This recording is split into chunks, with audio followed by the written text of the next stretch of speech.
Welcome to the 60s. That started off pretty innocently enough with the election of John F. Kennedy. We had two successful terms there from Dwight D. Eisenhower. Unfortunately, had a U-2 plane shot down over Russia. We were kind of guilty of violating international law on that.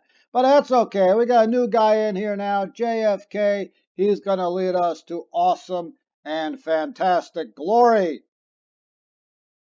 His counterpart over in the Soviet Union, we got a new old guy.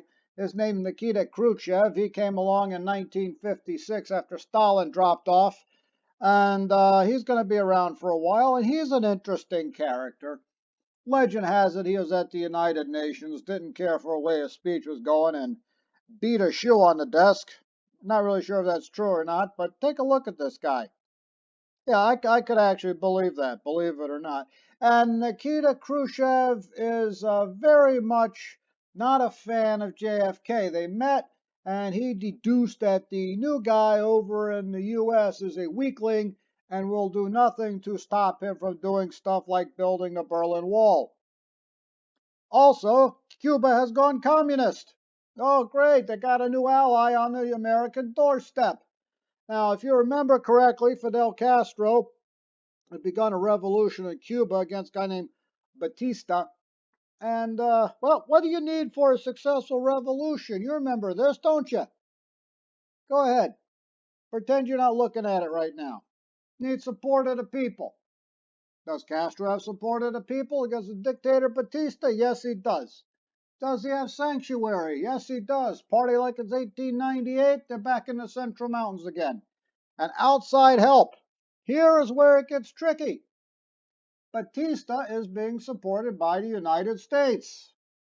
Yeah, we were kind of blinded to anything that looked vaguely communist, so we ended up supporting anybody who said he wasn't communist. So a little myopic there. So if you're Fidel Castro, you need help from the outside against a guy who's being backed by the United States and it's 1950 whatever, who are you going to go to? There's only one country that can match the United States in military might, and who is that? Yeah, the Soviet Union. So Cuba and the Soviet Union become allies after a successful revolution. Successful because Castro has all three of these things going for him. Overthrew Batista in 59, 61 declared himself to be communist, and their best buddies there were Khrushchev. Now, Cuba has gone communist on the U.S. doorstep, and now it's time to start building the Berlin Wall. I don't know what they were actually thinking, because if you have to build a wall to keep people in, and you point the machine guns in, and the barbed wire to keep them from leaving, maybe your system isn't working too well. Well, here they are at the checkpoint Charlie in West Berlin and East Berlin, U.S. tanks squaring off with Soviet tanks. How are they going to miss each other? And they're building a wall on their own territories. People are screaming at Kennedy, do something. What would you like him to do? If they're going to build walls in their own territory, well, they're not really bothering anybody, at least not us. As you probably guessed, not everybody in East Berlin and East Germany is happy about it. And this guy is making a run for it while he can. Again, when people are running from your country, something is not working very well, is it? East German soldier makes a run for it, and the Berlin Wall is going up. Now, for some reason, Khrushchev keeps reading Kennedy is weak. Wasn't a lot you could do in Cuba. Then you had this thing in Berlin. We created a mercenary army of Cubans and Guatemalans to try to overthrow Castro. The CIA was in charge, and that didn't work out too well. That's called the Bay of Pigs. So he decides maybe I'll start putting Soviet missiles in Cuba. That way, if we ever go to war with the United States, Soviet missiles rather, launched from Cuba can hit everything in the United States fairly quickly. Now you have poked the bear, the American bear, not the Russian one, because this is way too close and you got nukes, and here comes the Cuban Missile Crisis. The U.S. Navy seals off Cuba and tells the Soviet Union, get your stuff out of there. Of course, the Russians don't think we're serious, and we start stopping Soviet ships and turning them around. Yeah, we're stopping them now. Next time we start sinking them. So maybe, just maybe, you've pushed the Americans too far. So we promised never to invade Cuba, and they promised to pull the missiles out. Of course, we also had some U.S. missiles in Turkey. They said they wanted to leave us to take out. We did that too. They were scheduled to be rotated out anyway. But this sort of embarrassed the Soviet Union, going toe-to-toe with the U.S. and coming out second. And Khrushchev will be very quietly replaced in 1964. He goes internal exile, and he ends up whittling wood for the rest of his life. But considering the way it usually works in the Soviet Union, he got off pretty easy. Kennedy, unfortunately, goes to Dallas and got shot the following year. Yeah, we all know about that. It's too depressing to talk about. When you think of the 60s, two things come to mind: Vietnam and the Great Society. The Great Society was an attempt to eliminate poverty, and of course a civil rights component that we know about, and an attempt to alleviate the gap between rich and poor. And it was a great idea, but unfortunately Vietnam got in the way. Now, what's going on in Vietnam? You don't have to know this. I just want you to take a look at it. In 1940, of course, remember the Japanese overran Vietnam, and they had their own resistance movement here called the Viet Minh, later called themselves the Viet Cong. 1945, the Japanese leave. The British take over the South briefly till the French come back. Chinese take over the North. We have complete anarchy in the North because the Chinese and Vietnamese cannot stand each other. 1946, the French come back, and boom, an all-out war breaks loose. It's what they call the First Vietnam War. What do you think the second one was? Sometimes you hear the word Indochina. Well, anyway, the French are going to lose at Dien Bien Phu in 1954. They established North Vietnam, which is communist, and South Vietnam, which is supposed to be a democracy, but very rarely is. In 1964, we have the Gulf of Tonkin incident, and the U.S. goes all out in 1965 for the Second Indochina War. Let's talk about 1964 Gulf of Tonkin incident. Got some U.S. ships off the coast of North Vietnam. They're 12 miles out, so it's international waters, and someone took a shot at them. They claimed North Vietnamese torpedo boats attacked U.S. ships, and we shot back. And now we're asking for a lot of money to repel North Vietnamese aggression. You, being good senators or representatives, want some evidence. Here's your evidence. There it is. Proof. Clearly, North Vietnamese boats attacking American ships, right? You don't seem convinced. I mean, what's your problem? How come you're not convinced? Why not? Because I don't know if that's actually a boat. It could be something in the lens. Is this the Gulf of Tonkin? It could be Myrtle Beach for all I know. Well, nonetheless, they decide to authorize the president, at this time Johnson, to use all military means necessary to repel North Vietnamese aggression. And off we go. We land a few troops there, and this turns into that. In March of 1965, we had advisors. Then we put an air base and troops to protect the advisors, troops to protect the air base, troops come under attack, and then more troops. And before you know it, we are going to have 543,000 American soldiers slogging their way through the swamps, rice paddies, and jungles of Vietnam.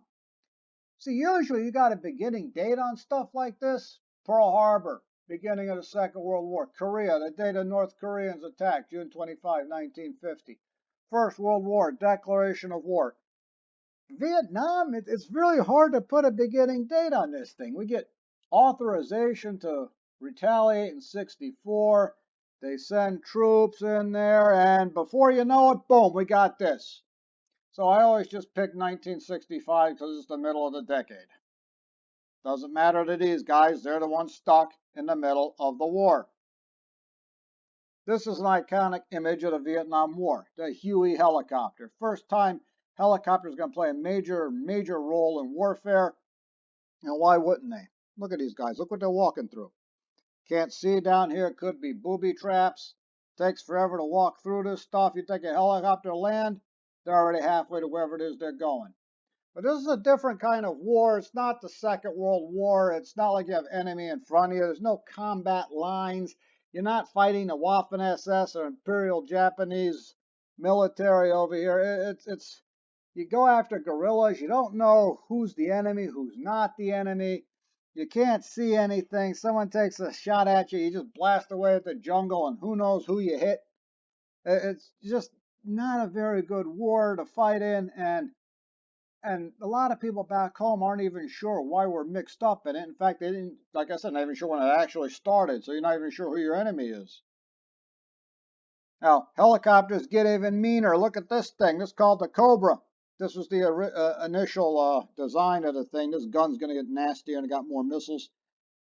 Look at all this back here. I don't know who's back there. You open fire on someone who shoots at you. You blast things apart. You're hitting villages. You're killing civilians.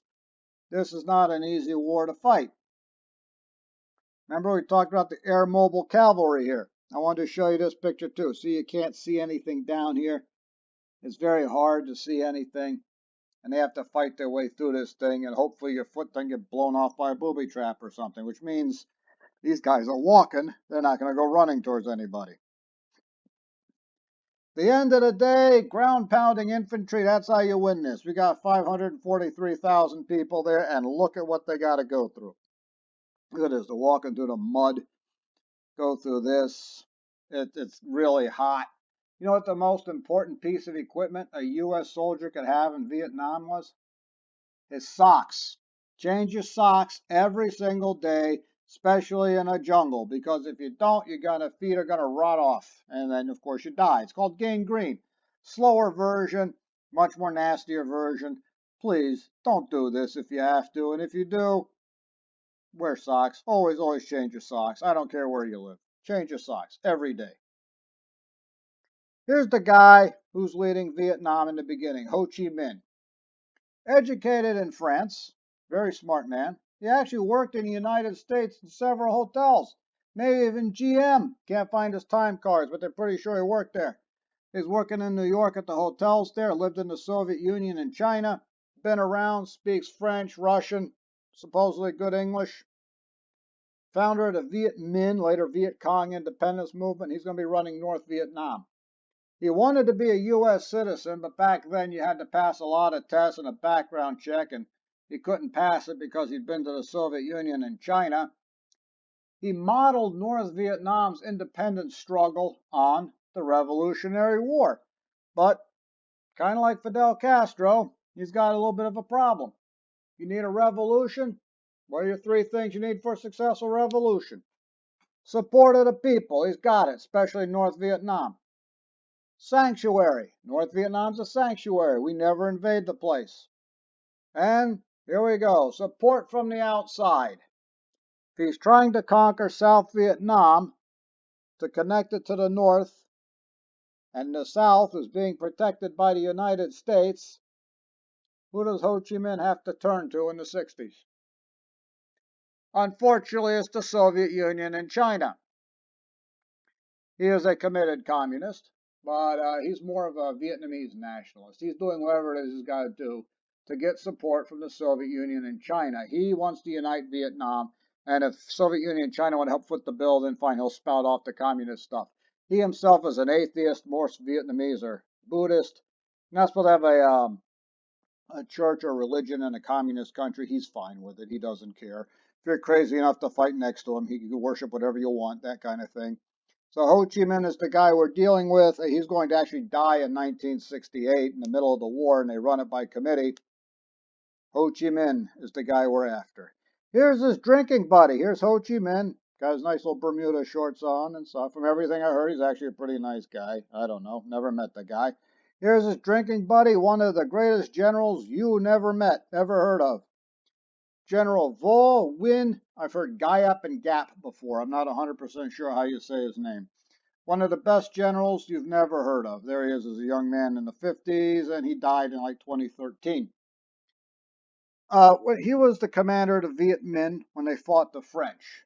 And, of course, Ho Chi Minh asks them, can we beat the French? Said, yes, we can. We just keep them dragged out for a long time, keep this war going. They're going to get tired of it and go home. When it's time to fight the Americans, he's still the lead general, and Ho Chi Minh asks, can we defeat the Americans? And he says, no, we cannot. So how do you propose to win this war? He says, Americans have no attention span. And that's true. It's not a recent thing. Everybody knows Americans have no attention span. He says, we just keep this thing going on long enough and bloody enough, they're going to get tired of it and go home. That's in the 60s. Today they're going to go home to play Fortnite. And it turns out he's right. The North Vietnamese and the Viet Cong never beat us. They could never beat us. Yeah, we lose a platoon and a couple people here or there, but they would never beat us in any major battle. We just got tired of it and went home. As a matter of fact, during the Tet Offensive, they captured a North Vietnamese officer who could speak good English, and they asked him, why do people keep fighting? You know you can't beat us. He says, it's true, but are you willing to sit in a foxhole eating rice and getting shot at every time you go to a latrine for the next 100 years?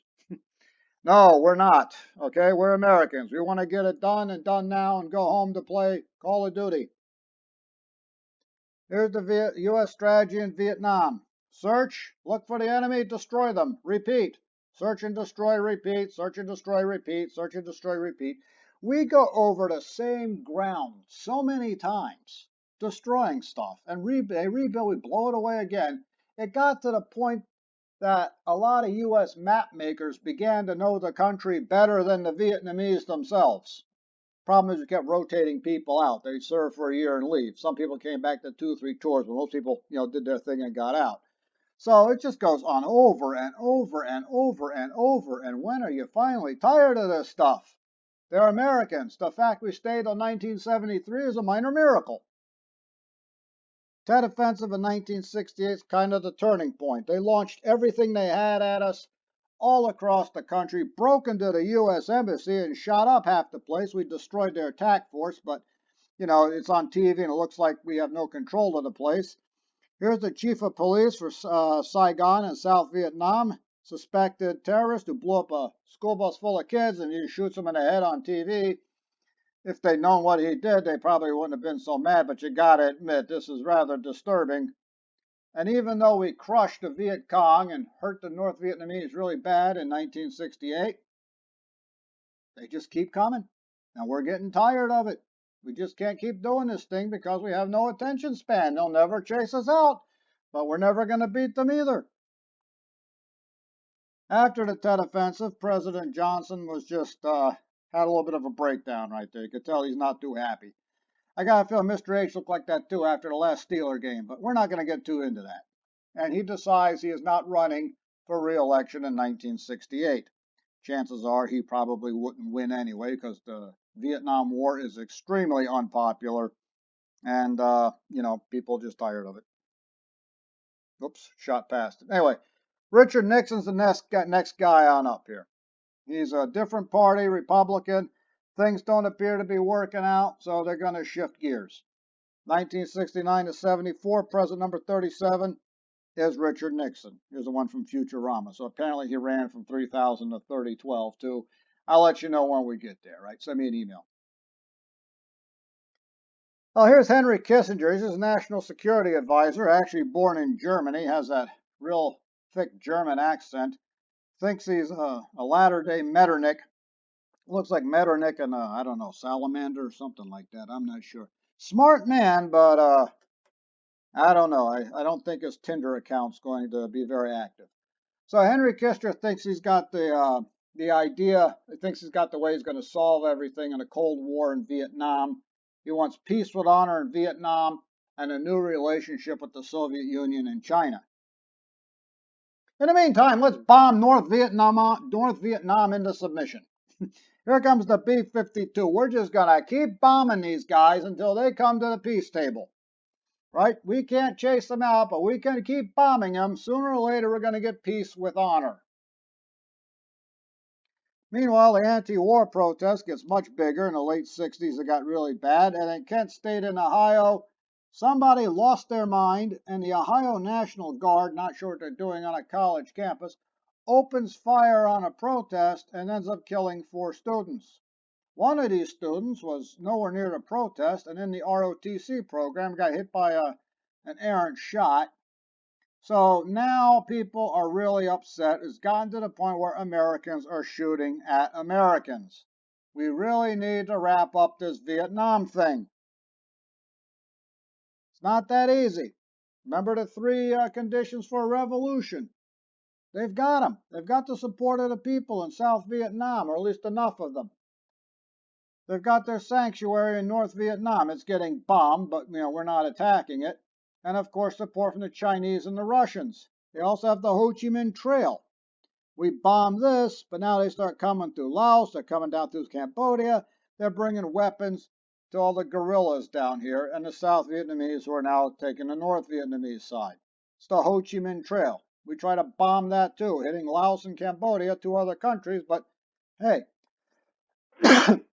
excuse me, North Vietnamese aren't supposed to be there either, right? Now, the Ho Chi Minh Trail is not exactly I-95, but it's getting the job done. That's another reason they keep bombing everything. They're not really sure where it is, so they just keep sweeping back and forth, hoping to hit it. Problem with this thing is once you blow up something here, it's not hard to rebuild it, or there's nothing here to blow up in the first place. Well, in 1973, we're finally going to get peace with honor. North Vietnam, we're talking to Nixon. They're trying to get a peace treaty. One point they got upset and left because we wouldn't recognize the Viet Cong. So, Nixon just kept bombing them even more, and they came back and we signed a treaty. All right, we leave South Vietnam alone. Americans go home. North and South Vietnam live in peace with each other. The minute we leave, they start attacking South Vietnam again. And in 1975, Saigon falls, South Vietnamese collapses, and people are trying to climber their way onto an American helicopter to escape. And clearly, this helicopter cannot hold these many people. Again, communism doesn't really seem to work too well when everyone's trying to get out. All righty. Well, that's the foreign policy side of the 60s. What's going on over stateside? And here we go. We got the hippies. Remember the beatniks? Well, now they've evolved into hippies. Some people call them yippies. Some people call them dirty and unwashed. I don't know. But anyway, they don't look too particularly threatening and look like I got some artistic talent right here. Well, this is a reaction to the conformity cult of the 50s we talked about. And now, of course, it's still going on in the 60s and the Vietnam War. People can't seem to find a justification for it. So, let's try to create our own society. And it's taken them in some directions no one really thought they would go. Looks like the sanest guy of them all here. Well, a part of the reason the hippies don't like the Vietnam War is because they're the ones that end up fighting this thing. The average age of a U.S. infantryman in the Second World War was 26. In Vietnam, he's 19. That's a big difference between 26 and 19. It's also a different kind of a war, right? I mean, Second World War, you know who you're fighting and why. Vietnam, you don't know why you're there. And here this guy gets sent over there, and he's hoping just to make it out. Also, there's a lot of corruption in the draft. In the Second World War, nobody cared if you were in college. You got drafted, you went, you fixed up college when you came back, right? GI Bill.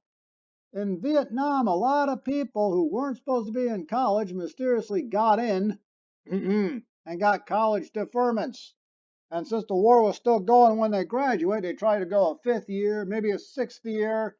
Let's go to graduate school. Let's go get a PhD. And these people aren't really supposed to be there. They're bribing their way to get in so they get out of the draft. That's not exactly fair, is it? No, it's not. So another reason people protest against the war. Don't know why we're there. Don't really care for what's going on. And now you're going to start drafting people instead of everybody being in this thing together. Only certain people, usually poor, get sent to go do this thing, and they've got nothing when they come back. Bill Clinton, Dick Cheney, etc., Republican and Democrat, they both got out of the draft. We know he kept calling about I think Dick Cheney kept having some kind of medical issues that they could never document. Bill Clinton, of course, found his way out of it. So Republican and Democrats, they're both guilty of the whole thing. George W. Bush actually registered for the draft, never got called. Maybe he bribed his way out. Maybe he never got called. Don't really know. Whole thing was just real tragedy. Now, other stuff going on stateside. We had the Great Society, where we're trying to promote civil rights so the country could truly be equal. We're also trying to eliminate poverty. Problem is, you got Vietnam in the way. And a lot of other stuff starting to happen. We got the Civil Rights Act in 65, which guarantees your right for equality and non-discrimination. 65, they have the Voting Rights Act, where you can vote without being intimidated, no poll tax. Well, a lot of this racism been going on since, the end of the last Civil War. And here we are 100 years later, and you still got the same issues. And in Los Angeles, of all places, it exploded. Got a riot in a neighborhood called Watts in 1965. As you can see, it got pretty bad. I don't know what's up with the shoe over here, though. That's kind of odd. Not sure. Here's a good picture. Tells you everything going on. This guy's been arrested. Cops trying to figure out what's going on. Got the helmet on, not the hat. That's one big fire, isn't it? Oh, I had to actually call in the army for this. What was it all about? You said it last time. What every human being wants, respect. See, I am a man. If you treat people as you yourself would like to be treated, then these things are never going to show up on an American street. Shouldn't even be there. All you got to do, treat others as you yourself would like to be treated. Someone made some money off this. Yeah, welcome to America, capitalism.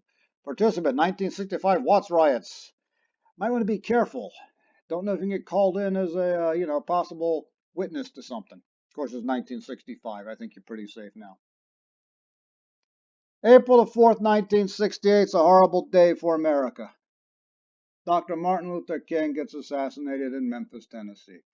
He had the March on Washington. He helped the 1964 Civil Rights Act be passed. The Voting Rights Act 1965 was passed because of his work. There was a garbage strike in Memphis. He went here and he got shot by somebody. It might have been James Earl Ray, who later recanted, but he's still in prison. Just a very, very bad day. Had this not happened, I think America would have avoided a lot of other problems down the road. Every time I think of April 4, man, I'm just always depressed that day. And we got Robert F. Kennedy. He gets shot on June the 6th, 1968. What's going on with all the shootings? He's shot by a guy from Palestine named Sirhan Sirhan. That's exactly how you spell his name. Well, the Israelis had won a big war there called the Six-Day War, and somehow he figured America was responsible. Let's go shoot Robert F. Kennedy. He's the guy who probably would have won the 1968 election. Remember, Johnson wasn't winning. He wasn't going to go, so they decided to bring out Robert F. Kennedy for the Democratic Party. And, everyone thinking he might be JFK 2.0, and guess we'll never know. Look at this. Does this look like something normal you would see? I mean, this is insane. They have the Democratic National Convention and all sorts of rioting and protests and everything break loose. The Chicago PD go after people. They're beating everybody senseless. It's on national television, and it's happening in the Democratic National Convention. Yeah, it looks like they really got a good plan for America, doesn't it? Republicans can't even get on TV, and they're okay with this because this is all everybody's seeing. Now, you have a right to protest. You have a right to fly a North Vietnamese flag, but it's probably not the best idea, okay? Just keep that in mind if you ever want to protest, because people will get upset, and you may have a right to do this, but they got a right to say you don't, and all of a sudden it starts to escalate. See previous picture. Remember what I said earlier? Treat others as you yourself would like to be treated. Keep that in mind. Avoid a lot of problems that way. Do you see how Nixon won now? So Democrats have a national convention where everybody's gone crazy and there's rioting and the police are beating everybody. You see, your guy Johnson has decided he's not running because Vietnam has gone completely off the rails. The guy to replace him, JFK, got shot. Rioting in Chicago at the committee at the national convention. Republicans, everything's quiet, nothing's happening. Here comes Nixon screaming, "Shut up, hippie." So he's promising law and order. We'll talk about the rest of his foreign policy in just a second. I'm almost up there to half an hour, so I'll cut you guys a little bit of a break on this one. I will see you guys later, and you have yourself a great day. Das vidanya.